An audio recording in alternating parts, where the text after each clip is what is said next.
First up, is Twitter an extension of your social circle or an extension of your job? Apparently both, according to at least 2 media outlets that took action after recent tweets by employees.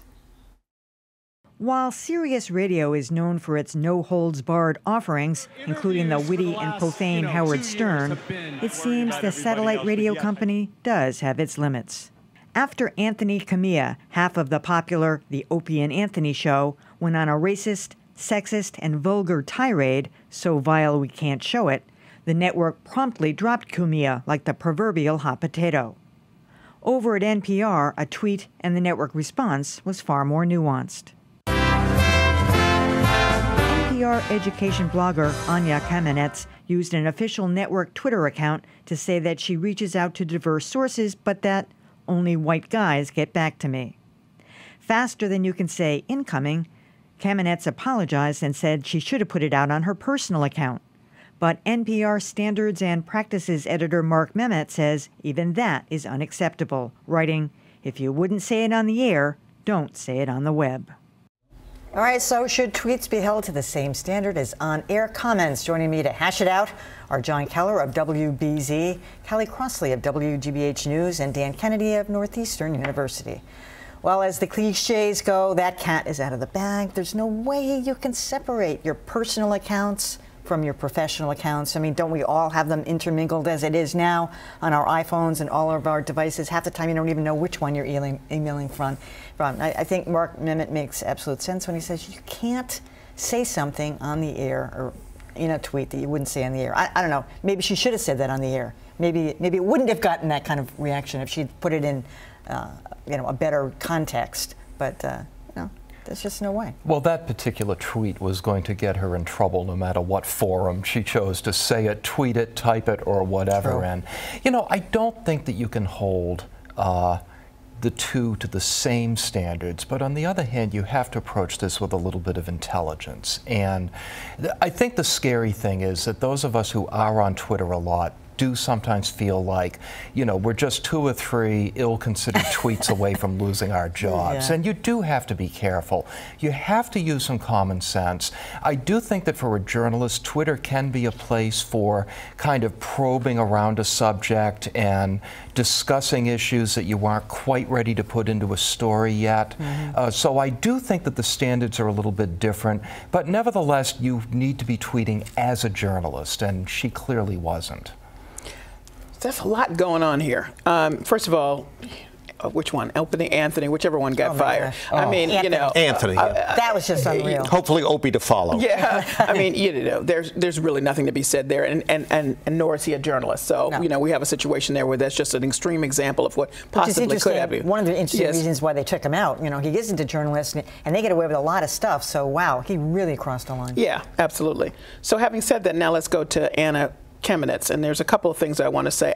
I think the NPR ruling is a little tough in this way. I get that you have to, whatever you wouldn't say on the air, blah, blah, blah. I got all of that. But sometimes when you retweet, you're not retweeting, I think this is great. Isn't this interesting? Maybe now you have to say that more definitively, to say, here's a couple of other perspectives on the same thing. And I just wonder if you lose that. I mean, I know people have played. Clarify that one of the things that Mark Memmott said is if you retweet something, you're endorsing it. Exactly. So you're saying. So I'm saying that's what gives me a little pause, because I would hope that somebody who is immersed in covering something, and again, be clear, I'm working on the journalism. Here are several perspectives on this story. I'm not endorsing them. Maybe that's not enough for him, but I would like to see some informed sources do that. So that makes me a little bit, I feel bad. I get the cat out of the bag with, the mixture of the personal and the professional, but, when you take responsibility, as she did, that I think has to be paid attention to as well. Now, on another level with Anna Kamenetz, I don't know how to pronounce her name, Anya, the bottom line was she was saying that she couldn't find any sources of color. So I just got to say this. The woman has written for the New York Times, the Washington Post, the New York Magazine, Slate, and the Oprah Magazine. Any one of those stories she did, she had to start at the beginning and find some sources. Why is it that people who obviously otherwise have good sources, when it comes to people of color, oh no, I don't know, I can't find them, I don't know where they are, I only know one. What is the problem? I mean, this is your job. I don't get that. So I'm just, there are two issues going on here, and I want to address both of them. And I'm just insulted by her lack of resources in this instance, given her credentials and given where she is. And by the way, she has some colleagues she could turn to and maybe have a conversation about this. Yeah, I mean, I think, first of all, it's interesting that both these episodes, Anthony's untimely demise, or timely, depending on how you look at it, and this situation here, both involve race. Yeah. Moral of the story, race is among a number of topics these days that one ought not fool around with. Okay, it's to be taken seriously at all times.